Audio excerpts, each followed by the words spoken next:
Hello students, my name is Diksha Sharma and I would like to welcome all of you once again on the amazing platform of Physics वाला। बेटा आज मैं आपके लिए लाई हूँ new chapter, next chapter which is very small and interesting chapter of class 11th NCERT, that is chapter number 12, that is introduction to three dimensional geometry। ये chapter बेटा बहुत छोटा सा चैप्टर है क्लास 11th में, बट इसका बहुत ही major important role play होता है क्लास 12th में, राइट। तो फिलहाल तो हम क्लास 11th की जो एनसीईआरटी में जितना दिया हुआ है उतना ही हम इसके लेक्चर नंबर 1 में कवर करेंगे, इसके सारे important concepts and important formula, and lecture number 2 में करेंगे हम इसकी हर एक्सरसाइज, एनसीईआरटी के एक्सरसाइज है, इंपॉर्टेंट क्वेश्चंस, राइट। तो शुरू करते हैं इस चैप्टर को। इस चैप्टर की अगर बात करें बच्चा, तो इस चैप्टर में जो भी टॉपिक्स हमें कवर करने हैं, that is coordinate axis and coordinate plane in three dimensional space. Next बच्चा distance between 2 points and third one is section formula. तो ये तीन ही चीजें हैं इस चैप्टर में। शुरुआत करते हैं हम the first heading, that is coordinate axis and coordinate planes in three dimensional space. जैसे कि अभी तक हम जो कार्टेशियन प्लेन के बारे में पढ़ते थे अप टू क्लास 10, जिसमें 2D होता था, 2 डायमेंशनल होता था, राइट। एक एक्स एक्सिस होता था, एक वाई एक्सिस होता था, लेकिन अब हम 3 डायमेंशनल स्पेस की बात करें तो एक जेड एक्सिस भी होगा। यानी कि अगर हमारे पास ये एक्स एक्सिस है और ये वाई एक्सिस है, तो जो जेड एक्सिस है वो बाहर निकला हुआ है, यानी कि ये चीज बाहर की तरफ है। यानी कि आपका ये अगर एक्स एक्सिस है, ये वाई एक्सिस, तो जेड एक्सिस ये आपका बाहर की तरफ निकला हुआ है, आउटर की तरफ निकला हुआ है, राइट। तो 3 डायमेंशनल स्पेस में X axis, Y axis, Z axis बच्चा तीनों एक्सिस होते हैं। ये तीनों एक्सिस आपकी जो प्लेन है इसको 8 ऑक्टेंट्स में डिवाइड कर रहे हैं। कितने ऑक्टेंट्स में डिवाइड कर रहे हैं बेटा? 8 ऑक्टेंट्स में। फॉर एग्जांपल जैसे कि एक क्लासरूम है, ठीक है, ये अगर क्लासरूम है तो बेटा ये आपका एक्स एक्सिस हो गया, ये बच्चा आपका वाई एक्सिस हो गया, और ये बेटा आपका जेड एक्सिस हो गया। समझ में आया? ये आपकी एक्स एक्सिस है बच्चा, ये आपकी वाई एक्सिस है, और ये आपकी जेड एक्सिस है, राइट। तो अब ये आपकी आपको तीनों एक्सिस समझ में आ रहे। किसी भी अपने रूम में जहां आप लोग बैठे हो उसका कॉर्नर को विजुअलाइज करो। अगर मैं उस कॉर्नर को देखती हूं तो ये आपका एक्स एक्सिस हो गया, ये इस कॉर्नर से बेटा आगे जाएंगे तो वाई एक्सिस हो गया, इस कॉर्नर से ऊपर जाएंगे तो ये जेड एक्सिस हो गया। क्लियर? ये आपके 3 एक्सिस आपको समझ आ गए। अब ऐसे ही एक ये रूम है, इसके पड़ोस में भी एक रूम होगा, राइट, सेम इसके पड़ोस में होगा। फिर अब इससे पीछे भी एक रूम होगा, करेक्ट, और फिर इसके उस तरफ भी एक रूम होगा। तो अगर एक कोना मुझे दिख रहा है रूम का, तो एक रूम यहां, एक रूम यहां, एक रूम यहां, एक रूम ये, बिकॉज ये कॉर्नर है।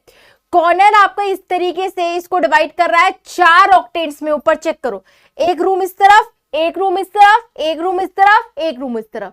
सिमिलरली चारों रूम के नीचे भी रूम होंगे, हाँ या ना? इस रूम के नीचे एक रूम होगा, इस रूम के नीचे एक रूम होगा, इस रूम के नीचे एक रूम होगा, चौथे वाले के नीचे भी एक रूम होगा। तो इस तरफ से अगर हम कॉर्नर को देखें तो वो 8 रूम हमें विजुअलाइज हो रहे हैं, 8 रूम हमें दिखाई दे रहे हैं। तो दीज आर कॉल्ड 8 ऑक्टेंट्स। क्या कहलाते हैं बच्चा? ये 8 ऑक्टेंट्स कहलाते हैं। समझ में आ गया? तो ये X axis, Y axis and Z axis जो होते हैं ये आपके प्लेन को 8 ऑक्टेंट्स में डिवाइड करते हैं। क्लियर बच्चा? तो ये आपके 3 एक्सिस होते हैं, X axis, Y axis and Z axis. तो ये जो तीनों एक्सिस हैं, डिवाइड एक्सिस डिवाइड प्लेन, इस प्लेन को इन 8 ऑक्टेंट्स, कितने ऑक्टेंट्स में डिवाइड करते हैं? 8 ऑक्टेंट्स में डिवाइड करते हैं। ठीक है बच्चा, बढ़ते हैं आगे। अब ये ऑक्टेंट्स में कब एक्स वाई जेड पॉजिटिव होता है, कब नेगेटिव होता है, वो जरा ध्यान से देखते हैं।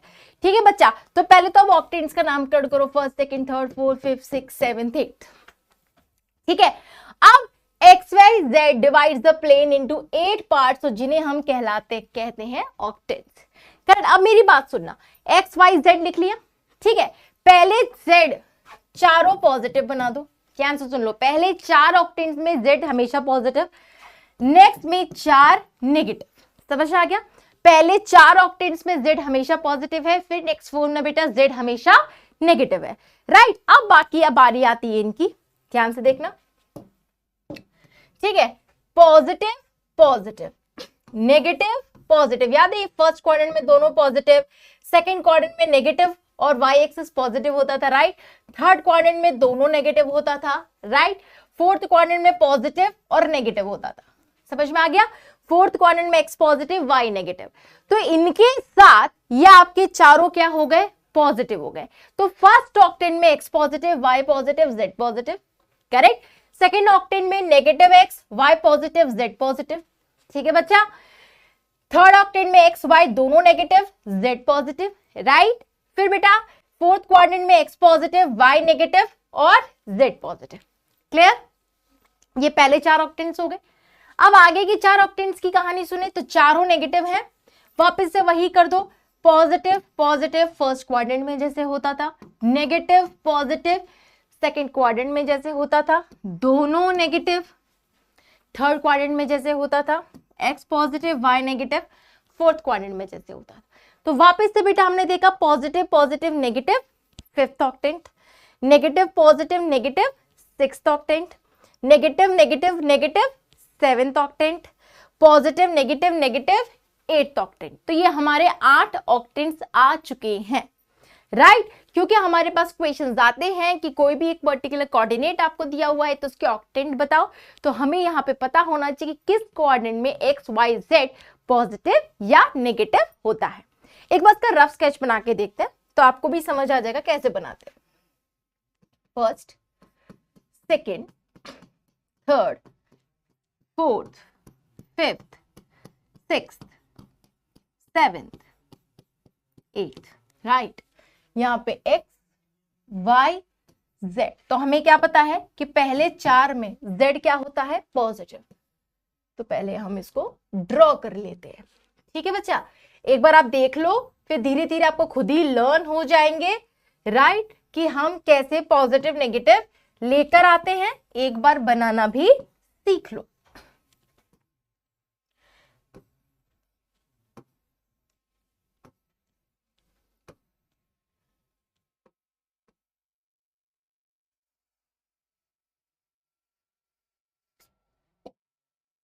ठीक है, तो पहले Z, तो सारे Z क्या होंगे? पॉजिटिव होंगे। Let's have some different colour. पहले में चारों positive positive positive positive, right. फिर हमने क्या सीखा था? फिर चारों नेगेटिव नेगेटिव नेगेटिव, ओके। अब दोनों पॉजिटिव पॉजिटिव पॉजिटिव, फिर second quadrant negative positive, third quadrant negative negative, fourth quadrant में X पॉजिटिव Y नेगेटिव। ये तो याद होगा 2D प्लेन का। फिर यहाँ पे शुरू करो, first quadrant positive positive, second quadrant में X negative Y positive, third में दोनों नेगेटिव, फोर्थ क्वाड्रेंट में X पॉजिटिव Y नेगेटिव। तो ये हमारे 8 ऑक्टेंट्स आ गए। तो इस तरीके से हम लोग 8 ऑक्टेंट्स के बारे में देख लेते हैं, ठीक है। अब थोड़ा सा अगर विजुअलाइज करना जानते हो तो और भी कर सकते हैं। जैसे हमारा फर्स्ट रूम है, X पॉजिटिव तो उस तरफ X नेगेटिव हो जाएगा, अगर ये Y पॉजिटिव तो उस तरफ Y नेगेटिव हो जाएगा, Z एक्सिस ये पॉजिटिव तो नीचे Z एक्सिस नेगेटिव हो जाएगा। तो अगर इसकी बात करूं तो X Y Z दोनों पॉजिटिव है। इसके पड़ोस वाले कमरे की बात करो तो ये X पॉजिटिव था तो उधर X क्या हो गया? Negative, Y positive Z positive. अगर उस रूम की बात करें तो X भी पीछे चला गया नेगेटिव, ये Y भी पीछे चला गया नेगेटिव, पर ऊपर का तरफ कमरा है तो Z पॉजिटिव। अगर हम इससे जस्ट पीछे वाले कमरे की बात करें बच्चा तो X पॉजिटिव, Y पीछे चला गया नेगेटिव और Z पॉजिटिव। तो इस तरीके से ऊपर के 4 कमरे पॉजिटिव के साथ, फिर नीचे के 4 कमरे Z नेगेटिव के साथ, ठीक है, फाइन। अब क्वेश्चंस ऐसे आते हैं, name the octants in which the following points lie. बताइए कौन से ऑक्टेंट में ये पॉइंट लाई करता है। ओके, तो बहुत आसान है, तीनों पॉजिटिव है। अगर तीनों पॉजिटिव है तो कौन सा ऑक्टेंट हो गया बच्चा? First octant. फिर X positive Y negative Z positive, positive negative positive, I think fourth, positive negative positive, fourth octant. बस हमें यहाँ पे साइन चेक करके ही बता देना है फोर्थ ऑक्टेंट। फिर है बेटा 4 -2 -5, X Z नेगेटिव है, ठीक है, positive negative, I think 8th octant है, पॉजिटिव नेगेटिव नेगेटिव, कौन सा ऑक्टेंट है? 8th ऑक्टेंट है। तो बस बेटा साइन देख के ही हमें पता लग जाएगा। नेक्स्ट 4 2 -5, दोनों पॉजिटिव बट Z नेगेटिव, तो 5th ऑक्टेंट। देखो ध्यान से, X positive Y positive Z negative, कौन सा ऑक्टेंट हो गया बच्चा? 5th ऑक्टेंट हो गया। तो this is your 5th octant, ठीक है। उसके बाद -4 2 -5, Z नेगेटिव नेगेटिव पॉजिटिव, यानी कि 6th ऑक्टेंट है, नेगेटिव पॉजिटिव नेगेटिव, कौन सा ऑक्टेंट है बच्चा? 6th ऑक्टेंट है, राइट। तो ये आपका कौन सा ऑक्टेंट हो गया, 6th ऑक्टेंट हो गया। फिर -4 2 5, x negative y positive, x negative y positive z भी पॉजिटिव, नेगेटिव पॉजिटिव पॉजिटिव, कौन सा कोऑर्डिनेट ऑक्टेंट हो गया, सेकंड। तो नेगेटिव पॉजिटिव पॉजिटिव कौन सा ऑक्टेंट हो गया बच्चा, सेकंड ऑक्टेंट हो गया, राइट। फिर उसके बाद अगर हम लोग चलते -4 2 5 हो गया, फिर -3 -1 6, नेगेटिव नेगेटिव पॉजिटिव, देख लेते हैं नेगेटिव नेगेटिव पॉजिटिव, कौन सा ऑक्टेंट, थर्ड ऑक्टेंट बच्चा। तो ये आपका कौन सा हो गया, थर्ड ऑक्टेंट। फिर नेगेटिव नेगेटिव नेगेटिव, ये आपका 7th octant, negative negative negative, कौन सा ऑक्टेंट हो गया बच्चा, 7th ऑक्टेंट। तो इस तरीके से we can find out every octant, ठीक है। नेक्स्ट आता है बेटा, नेक्स्ट टॉपिक इस चैप्टर का, that is distance between 2 points, right. Distance formula हमने क्लास 10th में भी पढ़ा था जब हमारे पास 2D प्लेन था, राइट। इस बार 3D प्लेन है, यानी कि आपके पॉइंट्स के तीनों कोऑर्डिनेट्स होंगे, x coordinate, y coordinate and z coordinate, right. तो अगर मेरे पास किसी पॉइंट के तीनों कोऑर्डिनेट्स हैं और दोनों पॉइंट्स के कोऑर्डिनेट्स हमें गिवन है, तो उनके बीच का डिस्टेंस का फॉर्मूला कैसे निकालते हैं, ध्यान से देखना। जैसे एक पॉइंट है ये A, एक पॉइंट है B, तो A के कोऑर्डिनेट है x1 y1 z1, B के कोऑर्डिनेट है x2 y2 z2, राइट। अगर मुझे AB का डिस फॉर्मूला निकालना है तो AB का फॉर्मूला क्या हो जाएगा, जैसे क्लास 10th में पढ़ा था, this is x2 minus x1 whole square y2 minus y1 whole square. Class 10th तक इतना पढ़ा था, बस क्लास 11th में क्या हो जाएगा, z2 minus z1 whole square, ये भी ऐड हो जाएगा। तो ये क्या बता रहा है, distance between 2 points, that is distance between A and B, simple formula based, right. तो यहां पे अगर मुझे दोनों पॉइंट के XYZ कोऑर्डिनेट्स पता है तो we can find out the distance between 2 points. जैसे question, find the distance between P -134 and Q -412। तो क्या दोनों पॉइंट के XYZ कोऑर्डिनेट्स पता है, बिल्कुल पता है। तो चलो करते हैं क्वेश्चन। हमारे पास बेटा ये P पॉइंट है और ये Q पॉइंट है, इसके कोऑर्डिनेट्स है 1 -3 और 4, बेटा इसके कोऑर्डिनेट्स है -4 1 और 2। तो अगर मैं यहाँ देखूं 1 -3 4, तो x1 कितना हो गया 1, y1 इज -3, z1 इज बच्चा 4, ठीक है। -4 1 2 -4 1 2, तो बेटा x2 कितना हो गया -4, y2 कितना हो गया 1, z2 कितना हो गया 2, वैल्यू पुट कर दी। अब इनके बीच का डिस्टेंस निकालना है PQ, that is square root of x2 minus x1 whole square, y2 minus y1 whole square, y1 whole square plus z2 minus z1 whole square. तो ये हमें बस फॉर्मूले में पुट करना है, राइट। तो बच्चा व्हाट इज x2, x2 कितना है बेटा -4, तो वैल्यू पुट कर दी -4, right. What is x1 1 plus what is y2 1 minus what is y1 -3, what is z2 2 minus what is z1 4, data put कर दिया। अब -4 -1 -5 का स्क्वायर, 1 माइनस माइनस प्लस 1 + 3 का होल स्क्वायर, 2 - 4 - 2 का whole square, right. Now PQ, square root of -5 का square 25, 1 + 3 4 का square 16, ठीक है, -2 का स्क्वायर +4, हमारा कितना हो गया बेटा -5 का स्क्वायर 25, 1 + 3 दैट इज 4, 4 का स्क्वायर कितना हो चुका है बच्चा 16, -2 का स्क्वायर बेटा कितना हो गया 4, तो ये हो गया 25, 16 + 4 20, दैट इज √45। तो 9 5s दैट मीन्स 3√5 यूनिट्स। बेटा हमेशा यूनिट्स लिखना इंपॉर्टेंट है, ठीक है। तो इस तरीके से हम लोग डिस्टेंस निकालते हैं बिटवीन 2 पॉइंट्स अगर मुझे दोनों पॉइंट के XYZ तीनों कोऑर्डिनेट गिवन है। आई होप समझ में आया बच्चा, ठीक है। चलो बढ़ते हैं आगे। Next, show that these are collinear.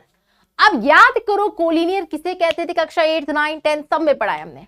क्या, अगर 3 या 3 से ज्यादा पॉइंट्स सेम स्ट्रेट लाइन पे लाई करते हैं, then these 3 points are known as collinear. क्या बोलता है बेटा कॉन्सेप्ट, जैसे कोई 3 पॉइंट, इसी को मान लेते हैं for example P Q R, अगर ये तीनों सेम स्ट्रेट लाइन पे लाई कर गए तो उस केस में हम इसे बोलेंगे these 3 points are कोलिनियर। समझ में आया? अब उसके लिए क्या इंपॉर्टेंट है, अगर Q बीच में है that means PQ plus QR की वैल्यू PR के इक्वल हो जाए। ध्यान से देखना, PQ प्लस QR की वैल्यू PR के इक्वल हो जाए अगर Q बीच में है। करेक्ट। अगर बेटा P बीच में है, ये रहा Q, ये रहा R, तो PQ प्लस PR की वैल्यू बेटा किसकी इक्वल हो जाए, QR। उस केस में भी तीनों पॉइंट सेम स्ट्रेट लाइन पे है। अगर बीच में R आ जाए तो ये रहा P और ये रहा Q, PR plus RQ is equals to PQ हो जाए। तो इन तीनों केसेस में अगर कोई भी एक चीज ट्रू हो जाती है, राइट, तो उस केस में हम इसे क्या बोलते हैं, P, Q and R are collinear. क्या बोलेंगे बेटा, P, Q, R are collinear. Right. अब बढ़ते हैं हम कोलिनियरिटी, यानी कि हम डिस्टेंस निकाल लें बेसिकली। ठीक है, तो P के कोऑर्डिनेट्स क्या है बच्चा, -2 3 5। तो बेटा सॉल्यूशन यहां से शुरू हो रहा है। ठीक है, वो तो खाली मैंने कॉन्सेप्ट बता दिया आपको। -2 3 5, Q 1 2 3, फिर बेटा R कितना है 7 0 -1। ठीक है, तो सबसे पहले हम PQ निकालेंगे। फॉर्मूले वही x2 - x1 whole square plus बेटा y2 - y1 whole square plus बेटा z2 - z1 होल स्क्वायर। ठीक है, अब PQ के लिए x1 y1 z1 ये रहा, x2 y2 z2 ये रहा। कोई चैलेंज? अब बेटा हमने यहां पे पुट किया x2 है 1 -x1 -2 plus y2 is 2, y1 is 3, z2 is 3, z1 is 5। तो बेटा ये कितना हो गया, 1 minus minus plus whole square, 2 - 3 - 1 का स्क्वायर, 3 - 5 - 2 का स्क्वायर। ओके, देन आगे बढ़े, 1 + 2 3 का स्क्वायर 9 -1 का स्क्वायर 1 2 का स्क्वायर 4। तो बेटा ये आ गया √14 यूनिट। तो मेरे पास बच्चा PQ आ चुका है √14 यूनिट्स। राइट, अब मैं क्या कैलकुलेट करूंगी, QR। वापस से formula x2 - x1 whole square, y2 - y1 whole square, z2 - z1 whole square. What is x2? अब QR में बेटा x1 y1 z1 ये हो गया, x2 y2 z2 ये हो गया, तो 7 - 1 whole square, 0 - 2 whole square, -1 - 3 whole square, 7 - 1 6 का स्क्वायर, 0 - 2 -2 का स्क्वायर, -1 - 3 -4 का स्क्वायर, 6 स्क्वायर 36 -2 का स्क्वायर 4 -4 का स्क्वायर 16। राइट, तो ये बेटा मेरे पास कितना आ चुका है, 20। ठीक है, 20 और 36 √56। ठीक है, 14 4 होता है तो 2√14 हो जाएगा यूनिट्स। तो ये आपका QR आ गया। ठीक है, अब हम क्या निकालेंगे, PR। वापस से फॉर्मूला बचा x2 - x1 whole square, y2 - y1 whole square, z2 - z1 whole square. Right, अगर हम यहाँ पे देखें तो व्हाट इज x2, P और R, तो x1 y1 z1, x2 y2 z2, 7 minus whole square. ठीक है, 0 - 3 whole square, -1 - 5 whole square. Okay, बढ़ते हैं आगे। दिस विल बी 7 माइनस हो जाएगा प्लस, तो 7 + 2 का होल स्क्वायर, 0 माइनस थ्री का होल स्क्वायर, -1 -5 -6 का होल स्क्वायर, 7 + 2 9, 9 का स्क्वायर 81, -3 का स्क्वायर 9, -6 का square 36. That is 81 + 9, 90 + 36, which is √126. ठीक है, अब इसको हम इसको फैक्टराइज कर लेते हैं. 3 4 जा 3 2 जा. ठीक है, फिर 42 को फैक्टराइज करेंगे तो 42 है ना. 42 को बेटा क्या लिख सकते हैं हम लोग, 3 × 13, 3 × 14. ठीक है, अब ये 3 3 बाहर आ जाएगा तो ये हो गया बच्चा 3√14 यूनिट्स. तो ये आपका 3√14 यूनिट्स आ गया. इसको मैं करेक्ट कर देती हूँ, इज इक्वल्स टू 3√14 यूनिट्स. ठीक है, अब मेरे पास तीनों लेंथ आ गई. अब चेक कर लेते हैं. तो बेटा मेरे पास PQ कितना आया था, √14. QR कितना आया था, 2√14. और बेटा PR कितना आया था, 3√14.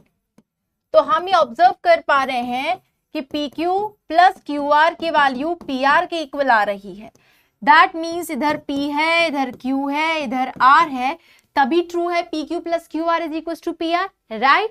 So we can say that P, Q and R are collinear. ये क्या हो गया बेटा, collinear. और यही हमें प्रूव करना था, right? Hence प्रूव लिखना ना भूले. Okay? Next question. Are the points this? The vertices of a right angle triangle. हमें ये पता करना है कि ये तीनों वर्टाइसेस आपको दिए हुए हैं, क्या ये वर्टाइसेस एक राइट एंगल ट्राइंगल के हैं. अब राइट एंगल ट्राइंगल के वर्टाइसेस होने के लिए क्या जरूरी है कि भैया तीनों साइड्स निकालो. अगर perpendicular square plus base square equals to hypotenuse square आ गया तो राइट एंगल ट्राइंगल के वर्टाइसेस हैं. करेक्ट. तो हम लोग कैलकुलेट करते हैं. हम सबसे पहले AB निकाल रहे हैं. वही formula, x2 - x1 whole square, y2 - y1 whole square, z2 - z1 whole square. Right. अब 10 - 3 whole square, 20 - 6 whole square, 30 - 9 whole square, 49, 20 - 6 14 का स्क्वायर 196, 30 - 9 21 का स्क्वायर 441, 49 + 6 1 7, 9 4 13, 3 कैरी 1, 4 5 1 6, 6 1 7, 9 4 13, 3 4 1 5 1 6, फिर 9 7 16, 4 3 7 1 8, 688 6. तो √686 आ गया. ठीक है, ये भी आ गया. अब बेटा मैं क्या निकालूंगी, BC under root of again x2 - x1 whole square, y2 - y1 whole square, z2 - z1 whole square. ठीक है, तो BC what is x2, 25 - 10 whole square, -41 - 20 whole square, y2 - y1, z2 - z1 5 - 30 whole square. Now 25 - 10 15 का square, -41 - 20 तो that was 4 to 6 -61 का square, plus this is -25 का square. 15 का square तो हो गया बेटा 225, -61 का स्क्वायर बच्चा तो 61 × 61 16, 6 1 6, 6 6 36, 1 6 6 12, 6 1 7, 3721, 3721 -25 का स्क्वायर 625. ठीक है बच्चा, बड़े आगे ऐड करते हैं 5 5 10, 2 2 4 8 5, 2 6 8 प्लस 3721, बड़े आगे 1 0 1, 2 5 7, 7 और 8 15, 5 कैरी 1, 3 1 3, 3 1 4, 4 5 7 आ गया. ठीक है, अब हम निकालेंगे बच्चा AC. Again we use the formula x2 minus x1 whole square, y2 minus y1 whole square, z2 minus z1 whole square. Okay, अब हम बढ़े आगे AC पे। तो व्हाट इज x2, A और C? 25 माइनस 3 होल स्क्वायर, फिर minus 41 minus 6, minus 41 minus 6 whole square. ठीक है, 5 माइनस 9, देख लेते हैं एक बार, 5 minus 9 whole square. So 25 minus 3, 22 का स्क्वायर, माइनस 47 का स्क्वायर, 5 माइनस 9 माइनस 4 का स्क्वायर। सो 22 का स्क्वायर तो बेटा 484, प्लस माइनस 47 का स्क्वायर निकाल लेते हैं बच्चा, तो 47 इंटू 47, 7 7 जा 49, 9 कैरी 4, 7 4 जा 28 प्लस 4 32, 4 7 जा 28, 8 कैरी 2, 4 4 जा 16, 17 18। सो 9 8 2 10, 8 3 11 12, 2209। ठीक है, अब आगे बढ़े, माइनस 4 का स्क्वायर 16। ठीक है, 6 4 10, 0 carry 1, 8 1 9 10, 0 carry 1, 500 plus 2209। Further add करेंगे तो 2 5 2 7 0 9, 2709।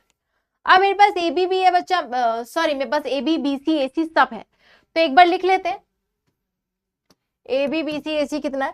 तो बेटा ए बी है मेरे पास रूट 686। ठीक है बच्चा, बीसी कितना है, रूट 4571।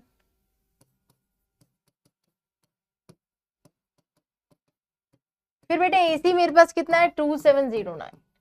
तो बेटा इसमें सबसे बड़ा कौन है, सबसे बड़ा है बीसी, यानी कि बाकी दो का square A B square plus A C square, यानी कि रूट 686 का स्क्वायर प्लस रूट 2709 का square, it should be equal to BC square, तभी राइट एंगल ट्राइंगल होगा। Right, this is equal to 686 plus 2709, add करेंगे तो 9 6 15, 8 1 9, 6 7 13, 2 1 3, तो 3395 आ गया।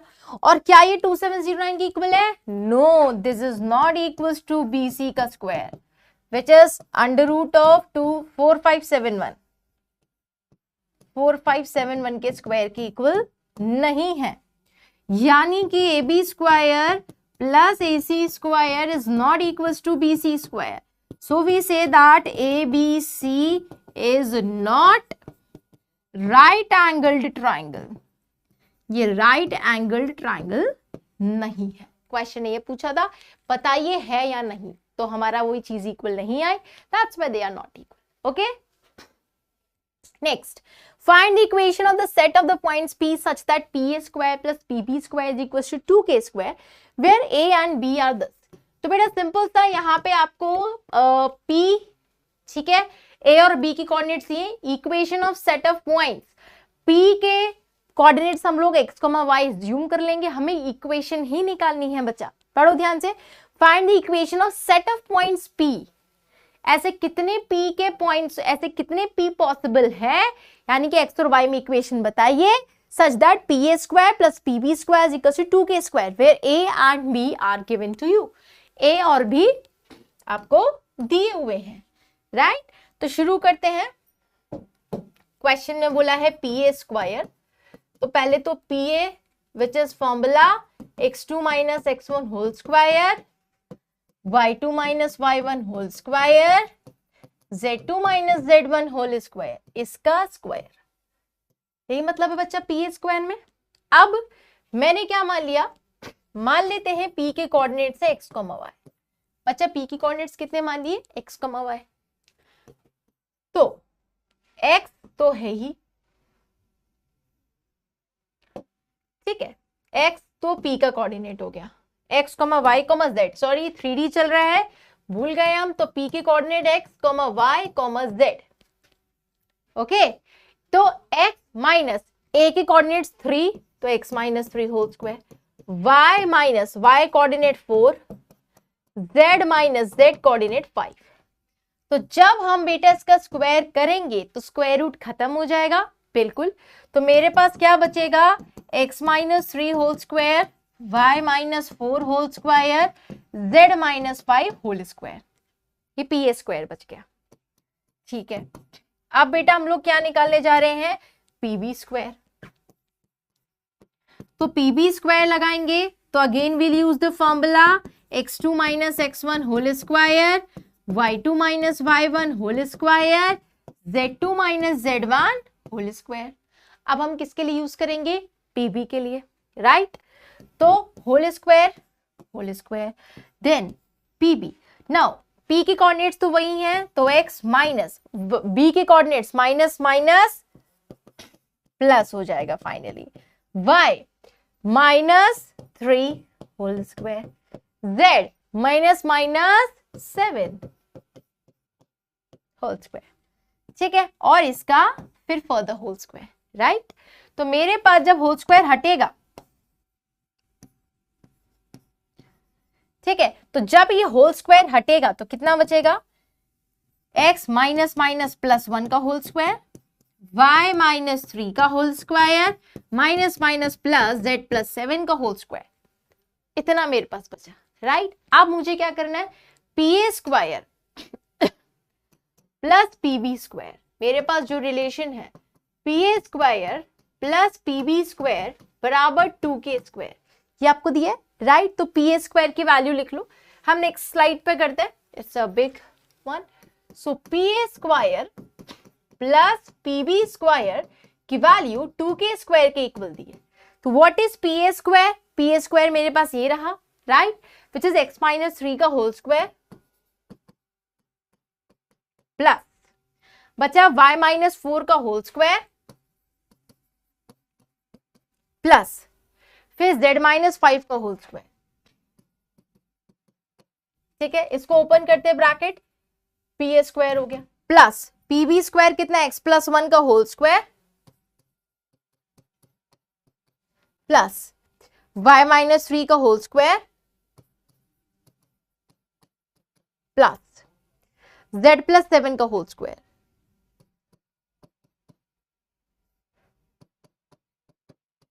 ठीक है। 1 minus 3 7, 1 minus 3 7, minus 3 minus 4 minus 5, minus 3 minus 4 minus 5, ठीक है। Bracket is equal to right side में चल रहा है 2k। Now bracket open, x square 3 का square 9 minus 6x, y square 4 का square 16 minus 8y। I hope you are getting my point. हम a minus B whole square लगा रहे हैं और एक जगह a प्लस बी का होल स्क्वायर लगा रहे हैं, ठीक है बच्चा। फिर सिमिलरली z माइनस 5 का square z square 5 square 25 minus 10z, ठीक है बेटा, कोई दिक्कत। देन x प्लस 1 का whole square x square plus 1 plus 2x, y minus 3 का होल स्क्वायर y स्क्वायर 3 का square 9 minus 6y, z square 7 का square 49, 2 7 14z, and this is equals to 2k square. Okay, now what we have, x square और x square 2 बार तो लिख लिया, Y square 2 बार लिख लिया, जेड स्क्वायर 2 बार लिख लिया, ठीक है। Minus 6x minus 8y minus 10z ये भी लिख लिया। ओके, अब मेरे पास बचा है 9 और 16 25 50, ये तो हमने ऐड कर दिया, ठीक है। अब एक सेकेंड, यहां से समझना थोड़ा सा, z स्क्वायर तक तो हो गया। अब एक सेकेंड, यहां पे बेटा देखो, ये रहा माइनस 6x और ये रहा प्लस 2x, बाकी जगह तो है नहीं, तो माइनस 6x प्लस 2x कितना हो गया, माइनस 4x, ठीक है। उसके बाद माइनस 8y और minus 6y, that is minus 14y, ठीक है बच्चा। फिर आगे अगर हम लोग देखें, माइनस 10z और प्लस 14z, ठीक है, तो minus 10 plus 14 which is 4z, ठीक है। एक तो ये लिख लिया हम लोगों ने, फाइन। अब उसके बाद 9 प्लस 16 25, 25 प्लस 25 50, ठीक है। 1 प्लस 9 10, 10 प्लस 49 59, ठीक है, कोई चैलेंज? ये आ गया एंड राइट साइड में चल रहा है 2k²। हम लोग सब कुछ यूज कर चुके हैं, बिल्कुल। Now 2x², 2y² 2z² minus 4x minus 14y plus 4z plus 109 is equals to 2k². Right? We can take 2 common. So 2 अगर कॉमन लिया तो x² plus y² plus z² minus 2x minus 7y plus 2z plus 109 by 2 will be equal to 2k². 2 get cancelled.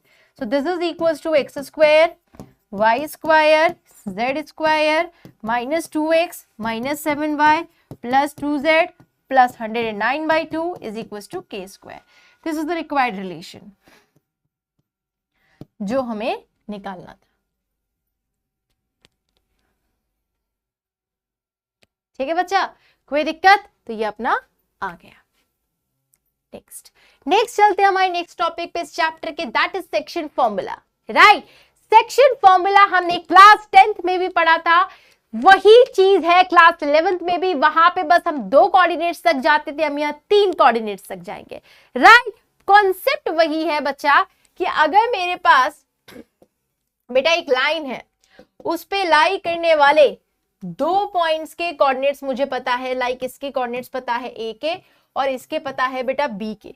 तो ए के coordinates है for example x1 y1 z1, ठीक है। B के coordinates है बेटा x2 y2 z2, ठीक है। और मुझे सी के कोऑर्डिनेट्स निकालने हैं, where C divides A B in the ratio m:n। याद आ रहा है? अब यहां पे हम क्लास 11th में क्या देखते हैं बेटा, रेशियो भी 2 तरीके से डिवाइड करता है। समटाइम्स वो इंटरनली डिवाइड करता है, समटाइम्स वो एक्सटर्नली डिवाइड करता है। मतलब समझाती हूँ। तो फिलहाल हम केस 1 देख रहे हैं। यहां पे बेटा एक चीज आप नोटिस करो, जो सी है ना वो ए बी के बीच में लाई कर रहा है।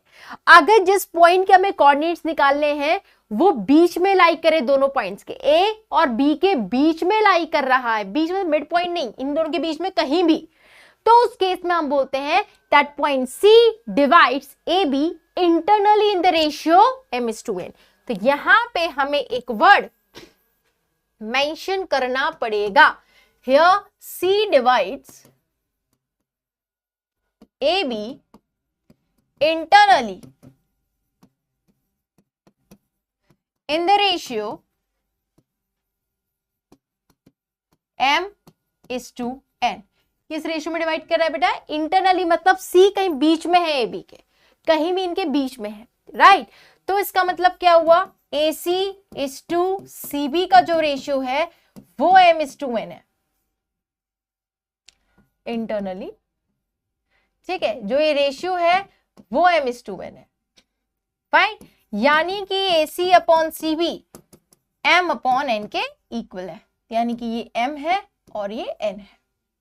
राइट, तो उस केस में C के कोऑर्डिनेट्स कैसे पता करते हैं वो हम देख रहे हैं। राइट, तो कुछ भी नया नहीं है बेटा जो आपने किया था। तो C के कोऑर्डिनेट्स हो जाएंगे mx2 प्लस nx1/m+n। याद आया, ये किया था, ये होते थे फॉर्मूले। नेक्स्ट my2 n/1/m+n, इतना तो हम क्लास 10th में भी करते थे। तो 11th में कोई नई चीज थोड़ी ना है। z कोऑर्डिनेट्स के लिए simple mz2 plus nz1/m+n, simple, what a big deal. जो coordinates mx2 plus nx1/m+n, my2 plus ny1/m+n, यहां तक तो हम क्लास 10 तक पढ़ते हैं। बस 11th में नया आ गया है z कोऑर्डिनेट्स, तो सिमिलरली हो जाएगा x और y की तरह, that is mz2 plus nz1/m+n। Clear? ये कब है बेटा, जब c ab को इंटरनली डिवाइड करता है। केस 2 अगर वो एक्सटर्नली डिवाइड करता है तो केस 2, ठीक है। जैसे देखना, ये आपका a है, ये आपका b है, और बेटा c इस बार बीच में नहीं है, ये comma x1 y1 z1, b की कोऑर्डिनेट्स दी हैं x2 y2 z2। Now this time जो ये C है, C divides AB externally in the ratio m:n। अब एक्सटर्नली डिवाइड का मतलब क्या है कि जो जिस पॉइंट के हमें कोऑर्डिनेट्स निकालने हैं बेटा वो बीच में लाई नहीं कर रहा है। इस बार देखो या तो वो बी ए बी के राइट में लाई करेगा या दोनों के लेफ्ट में लाई करेगा, बीच में कहीं लाई नहीं करेगा। ठीक है, तो इस तरीके से तो जो रेशियो होगा वो ए सी, अभी भी रेशियो वही है, ए सी अपॉन बी सी, रेशियो वही है, तो ए सी अपॉन बी सी अभी भी एम अपॉन एन के इक्वल है, यानी कि ए सी इज टू बी सी अभी भी m इज टू n के इक्वल है। रेशियो सेम है, लेकिन इस बार जिस पॉइंट के कोऑर्डिनेट्स निकालने हैं वो बीच में लाई नहीं कर रहा, यानी कि वो ए बी को एक्सटर्नली डिवाइड कर रहा है in the ratio m is to n।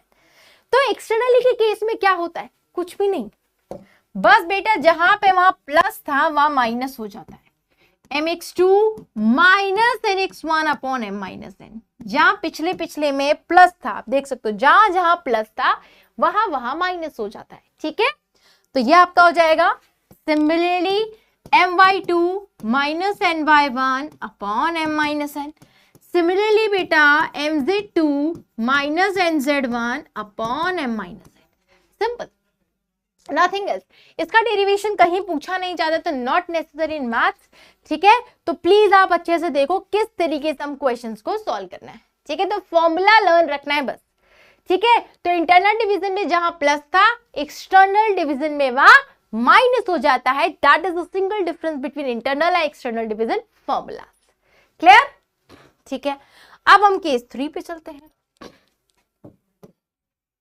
Case 3, जैसे ये आपको ए दिया है, कोऑर्डिनेट्स दिए हैं x1 y1 z1, ये बी दिया है बेटा, इसके कोऑर्डिनेट्स भी दिए हैं x2 y2 z2, और मुझे कोऑर्डिनेट्स पता करने हैं c के। c is the mid point of AB। जो c है बेटा वो AB का मिड पॉइंट है। मिड पॉइंट का मतलब वो AB को 1:1 रेशियो में डिवाइड कर रहा है। मिड पॉइंट का मतलब क्या हुआ, AC is equal to CB, right. जो लेंथ AC की होगी वही लेंथ CB की होगी। तो अगर मैं रेशियो की बात करूं तो AC अपॉन CB कितना हो गया, 1/1। तो यहां अगर हम रेशियो की बात करें तो 1:1 हो गया, राइट। तो बस बेटे यहाँ पे C के कोऑर्डिनेट्स क्या हो जाते हैं, x1 plus x2/2 y1 plus y2/2 z1 plus z2/2। Simple, हमने m और n की जगह 1 और 1 पुट कर दिया, तो x1 plus x2/2 y1 plus y2/2 z1 plus z2/2। कब होता है, जब C AB का मिड पॉइंट होता है। क्लियर हो गया, ये बात समझ आ गई? ठीक है, अब कुछ क्वेश्चंस करते हैं। हमारे पास क्वेश्चन आया है, find the coordinates of the point, divides the line segment joining the points this and this in the ratio 2:3। First case में इंटरनली, सेकंड केस में एक्सटर्नली। तो बस फॉर्मूला यूज कर देते हैं। चलो क्वेश्चन करते हैं। हमारे पास जो कोऑर्डिनेट्स हैं 1 -2 3, दूसरा है बेटा 3 4 -5। ये दो कोऑर्डिनेट्स हमको दिए हुए हैं। ठीक है, अब हमें पता करना है पहले केस में, फर्स्ट में इंटरनली। ठीक है, उस पॉइंट के कोऑर्डिनेट जो उसको 2:3 रेशियो में डिवाइड करने, ये A मान लिया, ये B मान लिया, और रेशियो कितना है बेटा 2:3। तो बस बेटा डेटा पुट करते चलो, M2 है, N3 है, x1 कितना है 1, y1 कितना है -2, z1 कितना है 3। यहां से वैल्यू पुट कर ली, राइट। अब बेटा यहाँ पे x2 कितना है 3, y2 कितना है 4, z2 कितना है -5। ओके, नाउ इंटरनल डिवीजन के लिए फॉर्मूला C पॉइंट का यूज कर लेते हैं। This is mx2 plus nx1 upon m plus n, comma my2 plus ny1 upon m plus n, comma mz2 plus nz1 upon m plus n। ठीक है, बस अब डेटा पुट करो। m की वैल्यू कितनी है बेटा 2, what is x2 3, plus n की value 3, what is x1 1 upon m plus n 2 plus 3, ठीक है। m की वैल्यू 2, y2 4, n की value 3, y1 minus 2, y1 minus 2, ठीक है। m plus n 2 plus 3, next बचा mz2, m is 2, z2 is minus 5 plus n is 3, z1 is 3 upon 2 plus 3, ठीक है। अब हम डेटा पुट करके आंसर निकाल लेते हैं। सी 2 3 6, 3 1 3, 2 plus 3 5, 2 4 8, 3 2 6, 2 plus 3 5, 2 into 5 minus 10, 3 3 9, 2 plus 3 5। तो सी के कोऑर्डिनेट्स कितने हो गए? 9 upon 5, 2 upon 5 minus 1 upon 5। This is the answer. तो जब हमने उसको इंटरनली डिवाइड किया तो हमारे ये कोऑर्डिनेट्स आ गए, ठीक है। एक्सटर्नल डिवीजन में क्या है? बस माइनस ही तो होना है, यही कर दो। सेकेंड पार्ट एक्सटर्नली, तो एक्सटर्नली में बेटा जहां जहां प्लस था वहां माइनस हो जाएगा, बिल्कुल। Formula mx2 minus nx1 upon m minus n, my2 minus ny1 upon m minus n, mz2 minus nz1 upon m minus n, ठीक है। फॉर्मूला पुट करना है। तो बेटा m बस यहाँ पे डेटा बस प्लस माइनस करना है, तो 2 इंटू 3 माइनस 3 इंटू 1, बस चीटिंग कर रही हूं मैं, वैसे देखो 2 minus 3, comma 2 into 4 minus 3 into minus 2,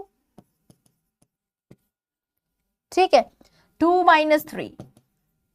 फिर बेटा 2 into minus 5 minus 3 into 3 upon 2 minus 3। बस बेटा मैंने जहां पे जो प्लस प्लस था उसको माइनस माइनस में कन्वर्ट कर दिया है, ठीक है।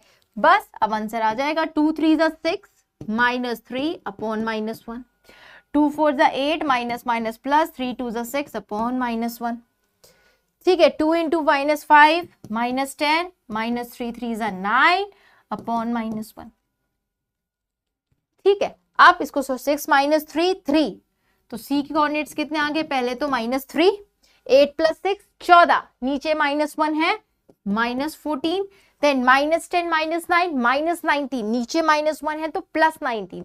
सो your answer is this one, minus 3 minus 14 and 19, ठीक है। तो this is the answer. Clear? कोई चैलेंज? फाइन, तो मैं इसको लिख देती हूं, सी माइनस 3, ठीक है, माइनस 14 एंड 19 आंसर, ठीक है। तो इंटरनल डिवीजन में जो प्लस की जगह एक्सटर्नल डिवीजन में सिर्फ माइनस पुट कर देंगे, नथिंग एल्स। बिल्कुल भी परेशान नहीं होना, सिंपल कैलकुलेशन करनी है, ठीक है बच्चा। बढ़ते हैं आगे। Next, using section formula prove that these 3 points are collinear. Now question बोल रहा है कि सेक्शन फॉर्मूले का यूज करके ये प्रूव करिए तीनों कोलिनियर है, ठीक है। अब कैसे करेंगे क्वेश्चन को, देखना जरा। इससे पहले मैं आपको एक रेशियो बेस्ड क्वेश्चन कराना बेहतर समझ में आएगा, तब हम इस क्वेश्चन को करेंगे, ठीक है। क्वेश्चन पहले ये वाला, find the ratio in which the line segment joining the point this and this is divided by yz plane। क्योंकि उस क्वेश्चन में हमें रेशियो का यूज करना, तो पहले रेशियो निकालना सीख लेते हैं। ओके बच्चा, क्वेश्चन ने क्या बोला,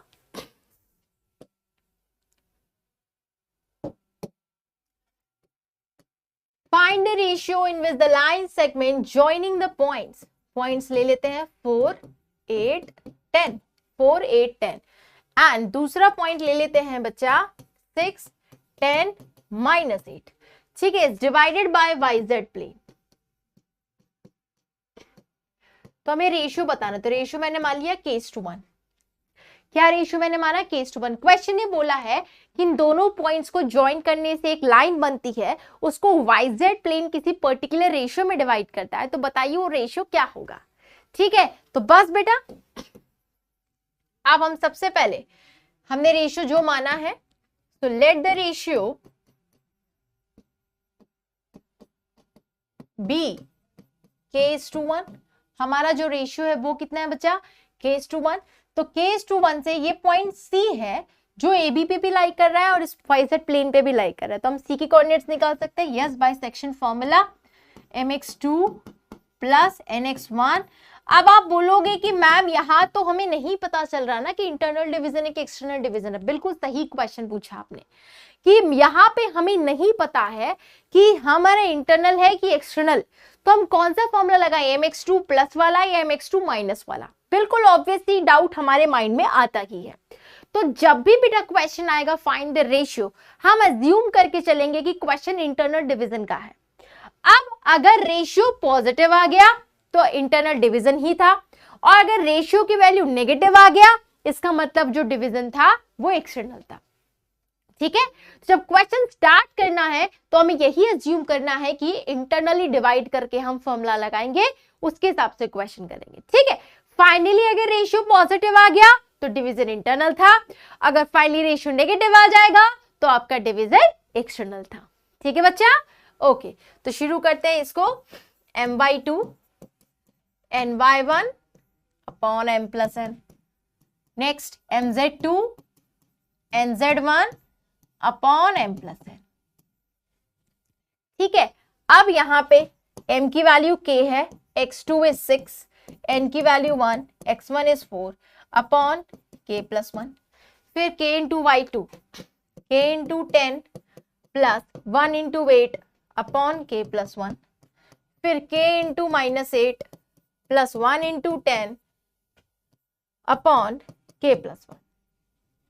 ठीक है, अब क्वेश्चन ने बोला कि ये आपके पास है, तो C की कोऑर्डिनेट्स कितने आ चुके हैं, 6k plus 4 upon k plus 1, 10k plus 8 upon k plus 1, next बचा -8k plus 10 upon k plus 1।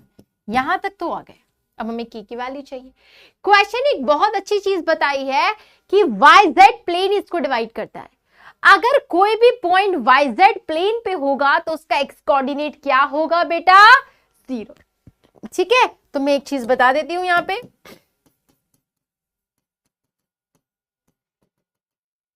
Point x coordinate of the point x coordinate of the point lying on किस पर, YZ plane पर, कितना होगा, 0। अगर कोई point YZ plane पे like करता है तो उसका x कोऑर्डिनेट 0 होगा, XZ प्लेन पे लाइक करता है तो y कोऑर्डिनेट 0 होगा, x और y प्लेन पे लाइक करता है तो z कोऑर्डिनेट 0 होगा। ठीक है, जैसे x पे लाइक करता तो y 0 होता था, सिमिलरली इस तरीके से यहां भी होता है। ओके, तो यहां पे बच्चा जो हमारे पास जानकारी है उस हिसाब से इसका एक्स कोऑर्डिनेट 0 होगा, मतलब ये वैल्यू 0 होगी। तो 6k plus 4 upon k plus 1 is equal to 0, हमारा एक्स कोऑर्डिनेट क्या हो जाएगा, 0, यही बोला था। ठीक है, तो k प्लस 1 क्रॉस मल्टीप्लाई हुआ, ये हो गया 0। तो बेटा यहां से k6k की वैल्यू आ गई -4, तो k की वैल्यू आ गई -4/6 विच इज -2/3। यस, मैंने कहा था कि हम इंटरनल डिवाइड मान के रेशियो निकालेंगे। अगर रेशियो नेगेटिव आ गया तो बेटा इस बार रेशियो नेगेटिव आ गया है, अगर रेशियो नेगेटिव आ जाता है तो इसका मतलब ये जो पॉइंट C था वो इस AB को एक्सटर्नली इस रेशियो में डिवाइड कर रहा था। तो you will mention here C divides AB externally in the ratio, किस रेशियो में डिवाइड कर रहा है बच्चा, जो डेटा आपका आया है विच इज 2/3। तो बस माइनस साइन क्या डिनोट करता है बेटा, वो रेशियो एक्सटर्नल है या इंटरनल। तो बस हमें यहां पे एक नोट डाल के चीज लिख लेते हैं, if the ratio comes out to be negative, then division is external। जो डिवीजन होगा वो एक्सटर्नल होगा बच्चा। And if the ratio is positive, अगर रेशियो पॉजिटिव है देन जो हमारा डिवीजन होगा वो इंटरनल होगा।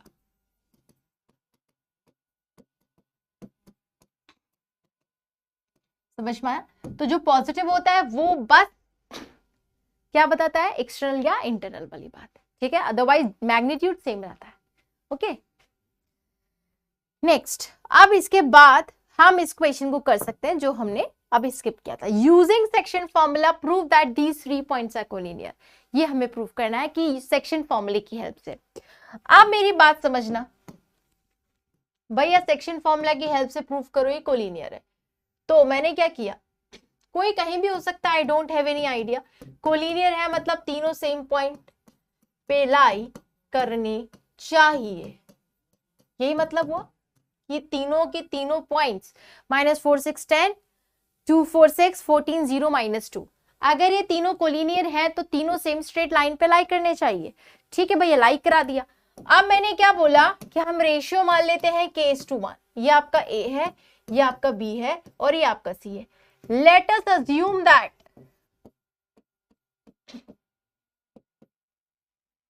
b divides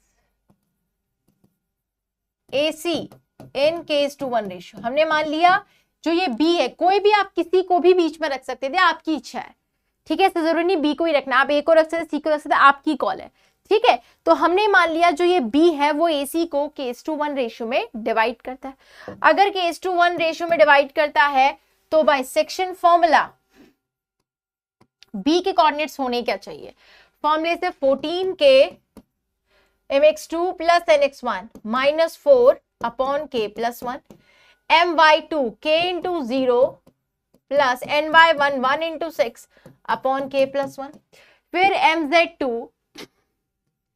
k into -2 plus 1 into 10 upon k plus 1। ठीक है, k इंटू 14 1 इंटू -4।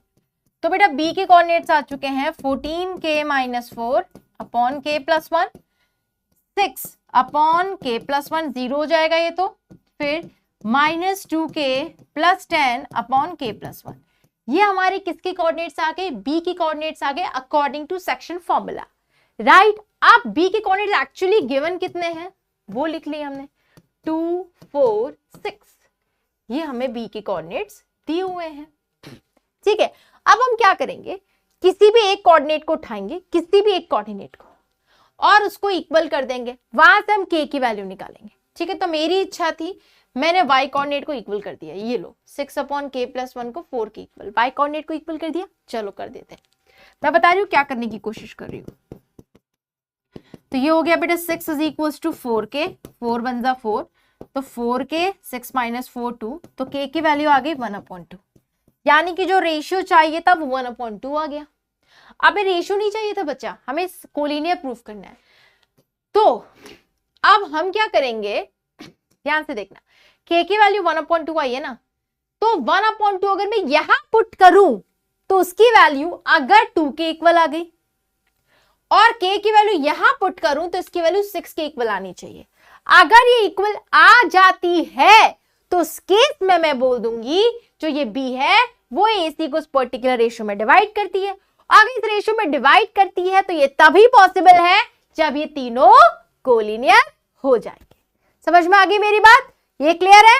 मैं क्या बोल रही हूं, k की वैल्यू जो 1/2 आई है एक कोऑर्डिनेट को इक्वल करके, अगर बाकी दो कोऑर्डिनेट में पुट करने पे 2 और 6 आ गया तो इस केस में b इसको 1:2 रेशियो में डिवाइड कर रहा है।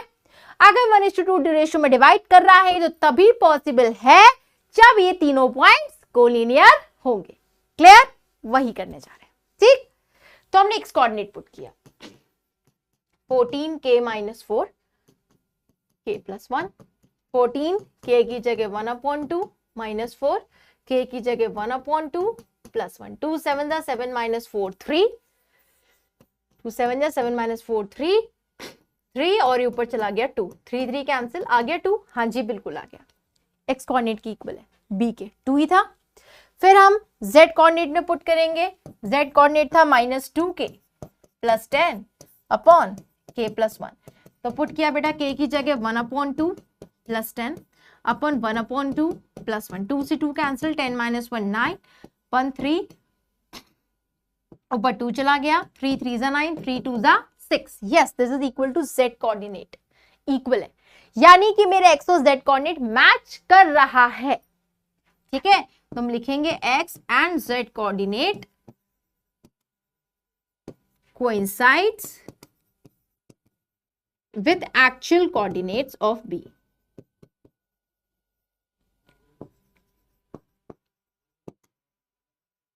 ठीक है, एक्चुअल कोऑर्डिनेट से कोइंसाइड कर रहा है। तो इसका मतलब क्या हुआ, that B divides AC internally in the ratio 1:2। इसका मतलब AB अपॉन BC का जो रेशियो है वो 1/2। That means A, B and C are collinear. तो बड़ा डिपेंड करता है आपसे क्वेश्चन किस फॉर्मूले से पूछे। कोई भी फॉर्मूला मेंशन नहीं है तो I will suggest you distance formula use करें, राइट। अगर सेक्शन फॉर्मूला करके ही आता है तो हमें वो यूज करना पड़ेगा। ठीक है, यस, तो ये अपना आ गया। ठीक, ये अपना आ चुका है। Next, find the coordinates of the centroid of the triangle whose vertices are this. हमें यहाँ पे पता करना है सेंट्रॉइड के कोऑर्डिनेट्स, राइट। तो सेंट्रॉइड के कोऑर्डिनेट्स पता करते हैं। ठीक, हमारे पास जो क्वेश्चन है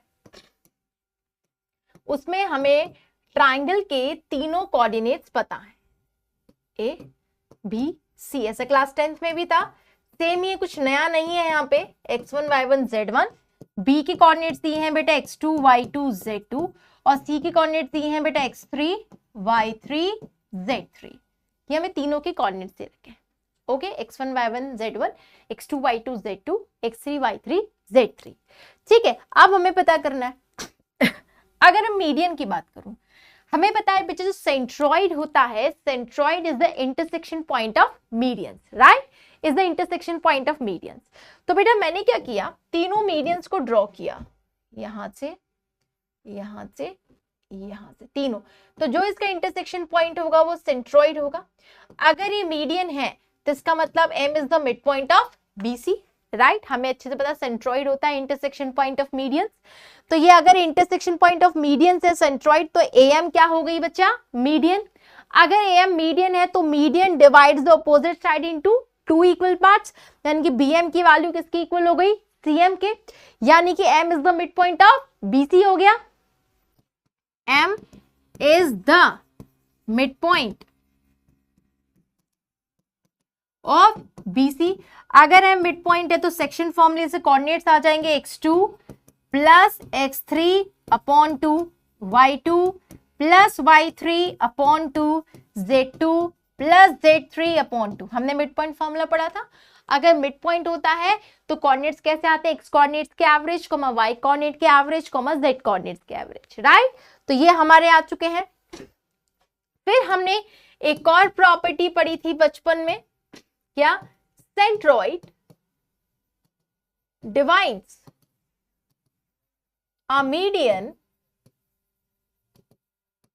in the ratio 2:1। जो सेंट्रॉइड होता है वो मीडियन को 2:1 रेशियो में डिवाइड करता है, पढ़ा था। यानी कि अगर AGM है तो AG is to GM कितना होगा, 2:1, बिकॉज AG अपॉन GM जो रेशियो होगा वो 2:1 होना चाहिए। हमने पढ़ा था जो सेंट्रॉइड होता है वो मीडियन को 2:1 रेशियो में डिवाइड करता है। तो अब बेटा देखो, मेरे पास A के कोऑर्डिनेट्स हैं x1 y1 z1।